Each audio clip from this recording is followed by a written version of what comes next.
Cockroach ಹಿಂದಿರೋ ಮುಖಗಳು ಯಾರು? ದಿಢೀರ್ ಎದ್ದು ಬಂದ ಇವರ ಹಿನ್ನೆಲೆ ಏನು? ಸಿಜೆಪಿ ಕೋರ್ ಟೀಮ್ನ ಕಂಪ್ಲೀಟ್ ಡೀಟೇಲ್ಸ್. ಹಾಯ್ ಫ್ರೆಂಡ್ಸ್, ಮಸ್ತ್ ಮಗ ಚಾನಲ್ಗೆ ಸ್ವಾಗತ. ನಾನು ಅಮರ್ ಪ್ರಸಾದ್. ಕಾಕ್ರೋಚ್ ಪಕ್ಷ, ಜಿರಳೆ ಪಕ್ಷ, ಸಿಜೆಪಿ ಕಾಕ್ರೋಚ್ ಜನತಾ ಪಾರ್ಟಿ, ಬಿಜೆಪಿಗೆ ವಿರುದ್ಧವಾಗಿ ಹುಡ್ಕೊಂಡ ಸಿಜೆಪಿ, ಅದು ಭಾರತೀಯ ಜನತಾ ಪಾರ್ಟಿ, ನಮ್ಮದು ಕಾಕ್ರೋಚ್ ಜನತಾ ಪಾರ್ಟಿ ಅಂತ ಹುಡ್ಕೊಂಡಂಥ ಪಾರ್ಟಿ. ಸುಪ್ರೀಂ ಕೋರ್ಟ್ನ ಸಿಜೆ ಹೇಳಿಕೆ ಕೊಟ್ಟರು ಅಂಥೇಳಿ ವ್ಯಂಗ್ಯವಾಗಿ ಶುರುವಾದಂತಹ ಒಂದು ಪಕ್ಷ ಇವತ್ತು ಮಿನಿಸ್ಟರ್ ವಿಕೆಟ್ ಬೀಳಿಸೋ ಲೆವೆಲ್ಗೆ ಬೆಳೀತು. ಹಾಗಿದ್ರೆ ಸಿಜೆಪಿ ಹಿಂದಿರೋರು ಯಾರ್ಯಾರು? ಅಭಿಜಿತ್ ದೀಪ್ಗೆ ಹೆಸರು ಸ್ವಲ್ಪ ನೀವು ಕೇಳಿರ್ಬೋದು. ಹಾಗಿದ್ರೆ ಉಳಿದವ್ರು ಯಾರು? ಸರ್ಕಾರದೊಂದಿಗೆ ಮಾತನಾಡಕ್ಕೆ ಹೋಗ್ತಾ ಇರೋ ಸೌರವ್ ದಾಸ್ ಯಾರು? ಆಶುತೋಷ್ ರಾಂಕಾ ಯಾರು? ಇವ್ರ ಹೆಸರು ಯಾರು ಮುಂಚೆ ಕೇಳೇ ಇರಲಿಲ್ಲ.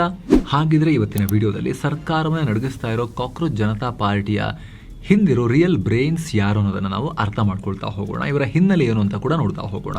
ಕ್ವಿಕ್ ಆಗಿ ರೀಕ್ಯಾಪ್ ಮಾಡಬೇಕು ಅಂದ್ರೆ ಪಾರ್ಟಿ ಹುಟ್ಟಿದ ಹೇಗೆ ಅಂತ ನಿಮಗೆಲ್ಲ ನಾವು ಹಿಂದೆನೂ ಹೇಳಿದೀವಿ. ಮತ್ತೆ ಹೇಳಬೇಕು ಅಂದ್ರೆ chief justice of India Suryakant ಅವರು ಒಂದು ಸ್ಟೇಟ್ಮೆಂಟ್ ನಿಂದ ಇದು ಶುರುವಾಗಿರೋದು. ಮೇ ತಿಂಗಳಲ್ಲಿ ವಿಚಾರಣೆ ಒಂದರ ವೇಳೆ ಸಿಜೆಐ ನಿರುದ್ಯೋಗಿ ಯುವಕರನ್ನ ಜಿರಳೆ ಅಂದ್ರೆ ಕಾಕ್ರೋಚ್ಗಳಿಗೆ ಹೋಲಿಕೆ ಮಾಡಲಾಯಿತು ಅಂತ ಆರೋಪಿಸಿ ವಿವಾದ ಶುರುವಾಯಿತು. ಆಮೇಲೆ ಸಿಜೆಐ ಕ್ಲಾರಿಫಿಕೇಶನ್ ಕೊಟ್ಟರು, ನಾನು ಹಾಗೆ ಹೇಳಿರೋದಲ್ಲ, ಎಲ್ಲ ಯುವಕರಿಗೆ ಹೇಳಿರೋದಲ್ಲ, ಈ ರೀತಿ ಕೆಲವರು ಇದ್ದಾರೆ ಸಿಸ್ಟಮ್ನಲ್ಲಿ, ಅವ್ರ ಬಗ್ಗೆ ಪರ್ಟಿಕ್ಯುಲರ್ ಆಗಿ ಹೇಳಿದ್ದು, ದೇಶದ ಎಲ್ಲ ನಿರುದ್ಯೋಗಿಗಳಿಗೆ ಅಲ್ಲ ಅಂಥೇಳಿ ಅದಕ್ಕೆ ಸಮರ್ಥನೆ ಕ್ಲಾರಿಫಿಕೇಶನ್ ಕೊಟ್ಟರು.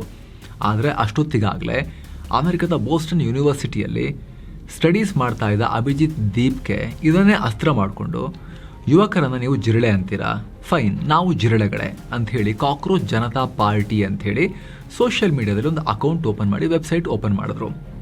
ಇನ್ಸ್ಟಾಗ್ರಾಮ್ನಲ್ಲಿ ಪೇಜ್ ಲಾಂಚ್ ಮಾಡಿದ ತಕ್ಷಣ ಒಂದೇ ವಾರದಲ್ಲಿ 2 ಕೋಟಿಗೂ ಅಧಿಕ ಜನ ಈ ಅಕೌಂಟ್ನ ಫಾಲೋ ಮಾಡಿದ್ರು.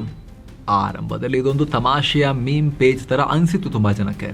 ಆದರೆ ಯಾವಾಗ ನೀಟ್ ಪರೀಕ್ಷೆಯ ಅಕ್ರಮ ಬಯಲಾಯಿತು, ಆಗ ಈ ಸಿಜೆಪಿ ಒಂದು ವಿದ್ಯಾರ್ಥಿ ಸಂಘಟನೆಯಾಗಿ ಹೋರಾಟವನ್ನು ಕಂಟಿನ್ಯೂ ಮಾಡ್ಕೊಂಡು ಬಂತು. ಇವರ ವೆಬ್ಸೈಟ್ನ ಸರ್ಕಾರ ಬ್ಲಾಕ್ ಮಾಡಿದೆ ಅಂತ ಸಿಜೆಪಿ ಆರೋಪ ಮಾಡಿತ್ತು. VPNಗೂ ಇದು ಓಪನ್ ಆಗ್ತಿಲ್ಲ. ಹೀಗಾಗಿ ಮೇಲ್ನೋಟಕ್ಕೆ ಕಾಣಿಸ್ತಿರೋ ಕೆಲ ವ್ಯಕ್ತಿಗಳನ್ನ ಬಿಟ್ಟರೆ ಉಳಿದಂತೆ ಯಾರಿದ್ದಾರೆ ಹಿಂದೆ ಅನ್ನೋದ್ರ ಬಗ್ಗೆ ಸ್ಪಷ್ಟ ಚಿತ್ರಣ ಎಮರ್ಜ್ ಆಗಬೇಕು ಇನ್ನೂ ಕೂಡ. ಆದರೆ 5 ಮುಖಗಳು ಇಲ್ಲಿ ಮುಖ್ಯವಾಗಿ ಕಾಣಿಸ್ತಾ ಇದ್ದಾವೆ. ಮೊದಲನೇದಾಗಿ ಸಿಜೆಪಿಯ ಫೌಂಡರ್ ಅಭಿಜಿತ್ ದೀಪ್ಗೆ, 30 ವರ್ಷದ ಯುವಕ, ಮೂಲತಃ ಮಹಾರಾಷ್ಟ್ರದ ಔರಂಗಾಬಾದ್ ಅಂದರೆ ಇಂದಿನ ಛತ್ರಪತಿ ಸಂಭಾಜಿನಗರದವರು. ಮಧ್ಯಮ ವರ್ಗದ ಕುಟುಂಬದಲ್ಲಿ ಹುಟ್ಟಿದವರು, ಪುಣೆನಲ್ಲಿ ಬೆಳೆದು ಅಲ್ಲೇ ಜರ್ನಲಿಸಂ ಓದಿದ ಇವರು ಆಮೇಲೆ 2023ರಲ್ಲಿ ಅಮೆರಿಕದ ಬೋಸ್ಟನ್ ಯೂನಿವರ್ಸಿಟಿಗೆ ಹೋಗಿ ಪಬ್ಲಿಕ್ ರಿಲೇಷನ್ಸ್ನಲ್ಲಿ PR ಮಾಸ್ಟರ್ಸ್ ಮಾಡಿದ್ರು. ಇವರೊಬ್ಬ ಪೊಲಿಟಿಕಲ್ ಕಮ್ಯುನಿಕೇಷನ್ ಸ್ಟ್ರಾಟಜಿಸ್ಟ್. 2020ರಿಂದ 2023ರವರೆಗೆ ದಿಲ್ಲಿ CM ಅರವಿಂದ ಕೇಜ್ರಿವಾಲ್ ಅವರ ಆಮ್ ಆದ್ಮಿ ಪಾರ್ಟಿಯ ಸೋಷಿಯಲ್ ಮೀಡಿಯಾ ಟೀಮ್ನೊಂದಿಗೆ ಕೆಲಸ ಮಾಡಿದ್ದಾರೆ. ಆ ಪೊಲಿಟಿಕಲ್ ಹಿನ್ನೆಲೆ ಇವರಿಗಿದೆ. ವಿಶೇಷವಾಗಿ 2020ರ ದಿಲ್ಲಿ ಎಲೆಕ್ಷನ್ ಟೈಮ್ನಲ್ಲಿ ಬರೀ ಮೀಮ್ಗಳ ಮೂಲಕವೇ ಕ್ಯಾಂಪೇನ್ ಮಾಡಿ ಜನರನ್ನ ಸೆಳೆಯುವಲ್ಲಿ ಇವರು ದೊಡ್ಡ ಪಾತ್ರ ನಿಭಾಯಿಸಿದ್ರು. ಸದ್ಯ ಇವರು ಆಮ್ ಆದ್ಮಿ ಪಾರ್ಟಿಯಲ್ಲಿಲ್ಲ, ಆದರೆ ಅದೇ ಎಕ್ಸ್ಪೀರಿಯನ್ಸ್ ಇಟ್ಕೊಂಡು ಅಮೆರಿಕದಿಂದಲೇ ಈ ಕಾಕ್ರೋಚ್ ಜನತಾ ಪಾರ್ಟಿ ಶುರು ಮಾಡಿದ್ರು. ನೆಕ್ಸ್ಟ್, ಅಭಿಜಿತ್ ದೀಪ್ಗೆಗಿಂತಲೂ ಹೆಚ್ಚು ಮಾಧ್ಯಮಗಳಲ್ಲಿ ಕಾಣಿಸ್ಕೊಳ್ತಾ ಇರೋದು ಸೌರವ್ ದಾಸ್. ಈ ಪ್ರತಿಭಟನೆ ಬರೀ ಕೂಗಾಟ ಗಲಾಟೆಯಾಗಿ ಉಳಿದೆ. ಇದಕ್ಕೊಂದು ಪಕ್ಕ ಲಾಜಿಕಲ್ ಶೇಪ್ ಸಿಕ್ಕಿದೆ ಅಂದ್ರೆ ಅದಕ್ಕೆ ಇವ್ರ ಕಾರಣ ಅಂತ ಹೇಳಲಾಗ್ತಿದೆ. ಸಿಜೆಪಿಯ ಅಧಿಕೃತ ವಕ್ತಾರರಾಗಿ, ಸ್ಪೋಕ್ಸ್ ಪರ್ಸನ್ ಆಗಿ ಮಾಧ್ಯಮಗಳಲ್ಲಿ, ಸೋಷಿಯಲ್ ಮೀಡಿಯಾಗಳಲ್ಲಿ ಕಾಣಿಸಿಕೊಳ್ತಾ ಇದ್ದಾರೆ. ಇತ್ತೀಚೆಗೆ ಕೇಂದ್ರ ಸಚಿವ JP ನಡ್ಡಾ ಅವರನ್ನ ಭೇಟಿಯಾದ ಸಿಜೆಪಿ ನಿಯೋಗದಲ್ಲೂ ಕೂಡ ಈ ಸೌರವ್ ದಾಸ್ ಇದ್ರು. ಅಮಿಟಿ ಯೂನಿವರ್ಸಿಟಿಯಲ್ಲಿ ಜರ್ನಲಿಸಂ ಓದಿರೋ ಇವರು ಮೂಲತಃ ಒಬ್ಬ ಲೀಗಲ್ ಜರ್ನಲಿಸ್ಟ್, ಕಾನೂನು ವಿಚಾರದಲ್ಲಿ ತನಿಖಾ ಪತ್ರಕರ್ತ. ನವದೆಹಲಿಯವರು, 26 ವರ್ಷದ ಯುವಕ. 2017ರಲ್ಲಿ ಅಂದರೆ ತಮ್ಮ 18ನೇ ವಯಸ್ಸಿನಿಂದಲೇ RTI ಬಳಸಿಕೊಂಡು ಸರ್ಕಾರದ ಗುಟ್ಟುಗಳನ್ನು ಬಯಲು ಮಾಡೋಕೆ ಶುರು ಮಾಡಿದ್ರು. ಕೋವಿಡ್ ಟೈಮ್ನಲ್ಲಿ ಸರ್ಕಾರ ಮಾಹಿತಿ ಕೊಡೋಕೆ ವಿಳಂಬ ಮಾಡಿದಾಗ ನೇರವಾಗಿ ಹೈಕೋರ್ಟ್ಗೆ ಹೋಗಿ ಕೇಂದ್ರ ಮಾಹಿತಿ ಆಯೋಗಕ್ಕೆ ಬಿಸಿ ಮುಟ್ಟಿಸಿದ್ರು. 2018-19 ನಡುವೆ NDTVನಲ್ಲೂ ಕೂಡ ಕೆಲಸ ಮಾಡಿದ್ರು. ದಿ ಕ್ಯಾರವಾನ್, ದಿ ವೈರ್, ಅಲ್ ಜಜೀರಾ, ದಿ ಹಿಂದೂನಂತಹ ಮಾಧ್ಯಮಗಳಿಗೆ ರಿಪೋರ್ಟ್ ಮಾಡೋ ಇವರು ಕ್ಲೈಮೇಟ್ ಆಕ್ಷನ್ ಫ್ರಂಟ್ ಸಂಸ್ಥೆಯ ಸಹ ಸ್ಥಾಪಕ ಕೂಡ ಹೌದು. ಆದರೆ ಇವರ ಹೆಸರು ದೊಡ್ಡ ಮಟ್ಟದಲ್ಲಿ ಸದ್ದು ಮಾಡಿದ್ದು ಮಾತ್ರ ದಿ ಕ್ಯಾರವಾನ್ ಪತ್ರಿಕೆಯಲ್ಲಿ ಬರೆದ ಒಂದು ಆರ್ಟಿಕಲ್ನಿಂದ. ಮಾಜಿ ಸಿಜೆಐ DY ಚಂದ್ರಚೂಡ್ ಅವರ ತೀರ್ಪುಗಳನ್ನು ಪ್ರಶ್ನಿಸಿ ಅದೊಂದು ಪರ್ಫಾರ್ಮೇಟಿವ್ ಜಸ್ಟಿಸ್ ಅಂತ ಹೇಳಿ ನೇರವಾಗಿ ಲೇಖನ ಬರೆದಿದ್ರು ಸೌರವ್ ದಾಸ್. ಜುಡಿಷಿಯರಿ ಮತ್ತು ಸರ್ಕಾರದ ವಿರುದ್ಧ ನೇರವಾಗಿ ಫೈಟ್ ಮಾಡ್ಕೊಂಡು ಬಂದಿದ್ದಾರೆ. ಹಲವು ಸುಪ್ರೀಂ ಕೋರ್ಟ್ ಜಡ್ಜ್ಗಳ ಪ್ರೊಫೈಲ್ ಬರೆದಿದ್ದಾರೆ. ಅಂದ್ರೆ ಆ ಹಂತಕ್ಕೂ ಬರೋಕ್ಕೂ ಮುನ್ನ ಆ ಜಡ್ಜ್ ಯಾವ ಕೇಸ್ ಹ್ಯಾಂಡಲ್ ಮಾಡಿದ್ರು, ಏನೇನು ವಿವಾದಿತ ಕೇಸ್ಗಳನ್ನು ನಡೆಸಿದ್ರು, ಅವ್ರದ್ದೇನು ವಿವಾದ ಆಗಿತ್ತು, ಅವರ ವಿರುದ್ಧ ಇದ್ದ ಆರೋಪಗಳೇನು ಅಂತ ಫುಲ್ ಪ್ರೊಫೈಲ್ ರೆಡಿ ಮಾಡ್ತಾ ಇದ್ರು. ಇನ್ಫ್ಯಾಕ್ಟ್ ಸಿಜೆಐ ಸೂರ್ಯಕಾಂತ್ ಅವರು ಜಿರಳೆ ಅಂತ ಕರೆದಿದ್ದು ಈ ಸೌರವ್ ದಾಸರನ್ನ ಗಮನದಲ್ಲಿಟ್ಟುಕೊಂಡೇ ಅಂತ ಕೆಲ ಹಿರಿಯ ವಕೀಲರು, ಕಾನೂನು ವಲಯದವರು ಹೇಳ್ತಾರೆ. ಅದಕ್ಕೆ ಯಾವುದೇ ಆಧಾರ ಇಲ್ಲ. ಆ ರೀತಿ ಕಾಮೆಂಟ್ರಿಯನ್ನು ಕೆಲವರು ಮಾಡಿದ್ದಾರೆ. ಯಾಕಂದ್ರೆ ಆ ಕಾಮೆಂಟರಿ ಯಾವ ಬೇಸಿಸ್ ಮೇಲೆ ಮಾಡಿದ್ದಾರೆ ಅಂದ್ರೆ, ಆ ಟೈಮ್ನಲ್ಲಿ ಸೌರವ್ RTI ಅರ್ಜಿ ಹಾಕಿ ಸೂರ್ಯಕಾಂತ್ ಅವರ ಪ್ರೊಫೈಲ್ ರೆಡಿ ಮಾಡ್ತಾ ಇದ್ರು. ಸೋಷಿಯಲ್ ಮೀಡಿಯಾದವರು ಸಿಕ್ಕಾಪಟ್ಟೆ ಆಕ್ಟಿವ್. ಜೊತೆಗೆ ಇವ್ರದ್ದು ಕೂಡ ಕೆಲವೊಂದಷ್ಟು ವಿವಾದಗಳಿದಾವೆ. ದಿಲ್ಲಿ ಗಲಭೆ ಆರೋಪಿ ಉಮರ್ ಖಾಲಿದ್ರನ್ನ ಓಪನ್ ಆಗಿ ಸಪೋರ್ಟ್ ಮಾಡಿದ್ದಾರೆ ಇವರು. ಇದೇ ವರ್ಷದ ಮಾರ್ಚ್ ತಿಂಗಳಲ್ಲಿ ಜೈಲಿನಲ್ಲಿರೋ ಉಮರ್ ಖಾಲಿದ್ನ ಭೇಟಿಯಾಗೂ ಬಂದಿದ್ದಾರೆ. ಎಕ್ಸ್ನಲ್ಲಿ ಪೋಸ್ಟ್ ಕೂಡ ಹಾಕಿದ್ರು. ಬರೀ ಅಷ್ಟೇ ಅಲ್ಲ, ಕೋರ್ಟ್ನಲ್ಲಿ ವಿಚಾರಣೆ ನಡೆಸದೆ ಉಮರ್ ಖಾಲಿದ್ನ ಇಷ್ಟು ವರ್ಷಗಳ ಕಾಲ ಜೈಲಿನಲ್ಲಿಟ್ಟಿರೋದನ್ನ ಇವರು ಪ್ರಶ್ನಿಸಿದ್ದಾರೆ. ಭಾರತದ ನ್ಯಾಯಾಂಗ ವ್ಯವಸ್ಥೆ ಹಾಗೂ ಕೋರ್ಟ್ಗಳ ಬಗ್ಗೆ ಕಾಂಪ್ಲಿಸಿಟ್ ಸೈಲೆನ್ಸ್ ಅನ್ನೋ ತಮ್ಮ ಚೊಚ್ಚಲ ಪುಸ್ತಕವನ್ನ ಕೂಡ ಇವರು ಬರಿತಾ ಇದ್ದಾರೆ. ಸಿಜೆಪಿಯ ಪಾಲಿಸಿ ಮೇಕರ್ ಯಾರು ಈ ರಂಕ? ಏನೋ ಸಿಜೆಪಿ ಟೀಮ್ ನಲ್ಲಿರೋ ಮೂರನೇ ಪ್ರಮುಖ ಮುಖ ಅಂದ್ರೆ ಆಶುತೋಷ್ ರಂಕ, ವಕ್ತಾರ ಕೂಡ ಹೌದು. ಮೂಲತಃ ರಾಜಸ್ಥಾನದ ಜೈಪುರದವರಾದ ಇವರು IIT ಕಾನ್ಪುರ್ನಲ್ಲಿ BTech ಮುಗಿಸಿದ್ದಾರೆ.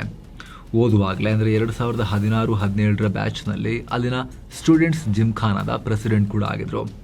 ಆಮೇಲೆ ಲಂಡನ್ ಸ್ಕೂಲ್ ಆಫ್ ಎಕನಾಮಿಕ್ಸ್ನಲ್ಲಿ ಪಬ್ಲಿಕ್ ಅಡ್ಮಿನಿಸ್ಟ್ರೇಷನ್ ಅಲ್ಲಿ ಮಾಸ್ಟರ್ಸ್ ಮಾಡಿದ್ರು.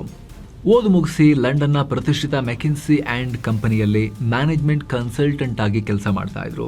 ಆದರೆ 2025ರಲ್ಲಿ ಎಲ್ಲವನ್ನ ಬಿಟ್ಟು ಸೋಷಿಯಲ್ ಆಕ್ಟಿವಿಸಮ್ ಮಾಡಬೇಕು ಅಂತ ವಾಪಸ್ ಭಾರತಕ್ಕೆ ಬಂದರು. 2019ರಿಂದ 2020ರವರೆಗೆ ದಿಲ್ಲಿಯ ಆಮ್ ಆದ್ಮಿ ಪಾರ್ಟಿಯೊಂದಿಗೆ ಅಸೋಸಿಯೇಟ್ ಫೆಲೋ ಆಗಿ ಕೂಡ ಕೆಲಸ ಮಾಡಿದ್ದಾರೆ. ತಮ್ಮ ತವರೂರು ಜೈಪುರದಲ್ಲಿ ಡೋಲ್ ಕಾ ಬಡ್, ಅಮೈರಾ ಕೇಸ್ ಹಾಗೂ ನೀಟ್ ಪೇಪರ್ ಲೀಕ್ ವಿರುದ್ಧ ಹಲವು ಹೋರಾಟಗಳನ್ನು ಕೂಡ ಮಾಡಿದ್ದಾರೆ. ಬರೀ ಕೇಂದ್ರದ ಬಿಜೆಪಿ ಮಾತ್ರ ಅಲ್ಲ, ಕಾಂಗ್ರೆಸ್ ಪಾರ್ಟಿಯ ಪಾಲಿಸಿಗಳನ್ನು ಕೂಡ ಅಷ್ಟೇ ನೇರವಾಗಿ ಟೀಕೆ ಮಾಡಿದ್ದಾರೆ. ಜೊತೆಗೆ ವ್ಯವಸ್ಥೆಯಲ್ಲಿ ಬದಲಾವಣೆ ತರಬೇಕು ಅಂತ ಹೋರಾಟ ಮಾಡೋರಿಗಾಗಿನೇ ಪರಿವರ್ತನ್ ಅನ್ನೋ ಒಂದು ವೇದಿಕೆಯನ್ನ ಕೂಡ ಹುಟ್ಟುಹಾಕಿದ್ದಾರೆ.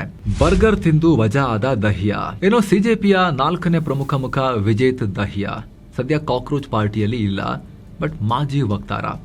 ಜುಲೈ 21ಕ್ಕೆ ಉಪವಾಸ ನಡೀತಾ ಇದ್ದಾಗ ಬರ್ಗರ್ ತಿಂದ್ರು ಅಂತ ಹೇಳಿ ಇವ್ರನ್ನ ಪಾರ್ಟಿಯಿಂದ ದಿಢೀರಂತ ಕಿತ್ತು ಹಾಕಲಾಗಿದೆ. ಇವರು ದಿಲ್ಲಿಯ ಪ್ರತಿಷ್ಠಿತ DTUನಲ್ಲಿ ಇಂಜಿನಿಯರಿಂಗ್ ಓದಿ ಸರ್ಕಾರಿ ಕೆಲಸ ಸಿಕ್ಕರೂ ಕೂಡ ಅದನ್ನ ಬಿಟ್ಟು ಬಂದಿದ್ರು. ಮೂಲತಃ ಕವಿ, ಫಿಲ್ಮ್ ಮೇಕರ್ ಮತ್ತು ರೈಟರ್. ಇನ್ಸ್ಟಾಗ್ರಾಮ್ನಲ್ಲಿ 2 ಲಕ್ಷಕ್ಕೂ ಅಧಿಕ ಫಾಲೋವರ್ಸ್ ಹೊಂದಿದ್ದಾರೆ. ಜೊತೆಗೆ ಯೂಟ್ಯೂಬರ್ ಧ್ರುವ್ ರಾಠಿ ಅವರ ವಿಡಿಯೋಗಳ ಹಿಂದೆ ಕೆಲಸ ಮಾಡೋ ಕೋರ್ ಸ್ಕ್ರಿಪ್ಟ್ ರೈಟರ್ ಮತ್ತು ರಿಸರ್ಚರ್. ಪವರ್ ಆಫ್ ಯೂನಿವರ್ಸ್ ಹಾಗೂ to hell with that job ಅನ್ನೋ 2 ಪುಸ್ತಕಗಳನ್ನು ಬರೆದಿದ್ದಾರೆ. ಹಾಗೆ ದರಾ ರೇಮ್ ಮತ್ತು ಓಪ್ರಿ ಪರಾಯಿ ಅನ್ನೋ ಹರಿಯಾಣಿ ಸಿನಿಮಾಗಳನ್ನು ಕೂಡ ಡೈರೆಕ್ಟ್ ಮಾಡಿದ್ದಾರೆ. ಉಳಿದಂತೆ ವೈಷ್ಣವಿ ಗೌರ್ ಮೂಲತಃ ಪಾಲಿಸಿ ರಿಸರ್ಚರ್ ಆಗಿರೋ ಇವರು ಸದ್ಯ ಸಿಜೆಪಿಯ ಪ್ರಮುಖ ಅಧಿಕೃತ ವಕ್ತಾರೆ. ಇನ್ನು ಅಮೂಲ್ಯ ಧವನ್ ಅಶೋಕ ಯೂನಿವರ್ಸಿಟಿಯಲ್ಲಿ ಓದ್ತಿರೋ ಈ ವಿದ್ಯಾರ್ಥಿನಿ ಸಿಜೆಪಿಯ ಮೀಡಿಯಾ ವಾಲಂಟಿಯರ್. ಇನ್ನು ರತ್ನಾ ಸಿಂಗ್ ವೃತ್ತಿಯಲ್ಲಿ ವಕೀಲೆ ಹಾಗೂ ಮಾಜಿ ಲೀಗಲ್ ಜರ್ನಲಿಸ್ಟ್ ಆಗಿರೋ ಇವ್ರನ್ನ ಪಕ್ಷದ ಅಧಿಕೃತ ವಕ್ತಾರೆಯಾಗಿ ಸೇರಿಸಿಕೊಳ್ಳಲಾಗಿದೆ. ಕಡೆಯದಾಗಿ ಮತ್ತು ಅತ್ಯಂತ ಪ್ರಮುಖವಾಗಿ ದೀಪಕ್ ಬಲ್ಯಾನ್ ಪೊಲಿಟಿಕಲ್ ಸೈನ್ಸ್ ಹಿನ್ನೆಲೆ ಹೊಂದಿರೋ ಇವರು ಕಳೆದ 8 ವರ್ಷಗಳಿಂದ ಭಾರತದ ರೈತ ಹೋರಾಟಗಳಲ್ಲಿ ಮುಂಚೂಣಿಯಲ್ಲಿದ್ದವರು. ಸದ್ಯ ಸಿಜೆಪಿಯ ನೆಗೋಸಿಯೇಟರ್ ಆಗಿ ಕೆಲಸ ಮಾಡ್ತಿದ್ದಾರೆ. ಇತ್ತೀಚೆಗೆ ಕಾನ್ಸ್ಟಿಟ್ಯೂಷನ್ ಕ್ಲಬ್ನಲ್ಲಿ ಕೇಂದ್ರ ಸಚಿವ JP ನಡ್ಡಾ ಅವರನ್ನ ಭೇಟಿಯಾದ ನಿಯೋಗದೊಂದಿಗೆ ಇವರು ಕೂಡ ಹೋಗಿದ್ರು. ಸೊ ಇದು ಸಿಜೆಪಿಯ ಕೋರ್ ಟೀಮ್ನಲ್ಲಿ ಸದ್ಯಕ್ಕಿರೋ ವ್ಯಕ್ತಿಗಳು ಯಾರು, ಕಾಣಿಸ್ಕೊಳ್ತಿರೋ ಪ್ರಮುಖ ಮುಖಗಳು ಯಾರು, ಅದನ್ನು ನಿಮಗೆ ವಿವರಿಸುವಂಥ ಪ್ರಯತ್ನ, ಮಾಹಿತಿ ಕೊಡೋ ಪ್ರಯತ್ನ. ಜಿರಳೆ ಪಕ್ಷದ ತಂಡ ನೋಡಿ ನಿಮಗೆ ಏನನ್ನಿಸ್ತು, ನಿಮ್ಮ ಒಪಿನಿಯನ್ ಕೂಡ ಕಾಮೆಂಟ್ ಮಾಡಿ ತಿಳಿಸಿ. Thank you so much. ಮತ್ತೆ ಭೇಟಿ ಆಗ್ತಿರೋಣ ಸ್ನೇಹಿತರೆ. ನಮಸ್ಕಾರ.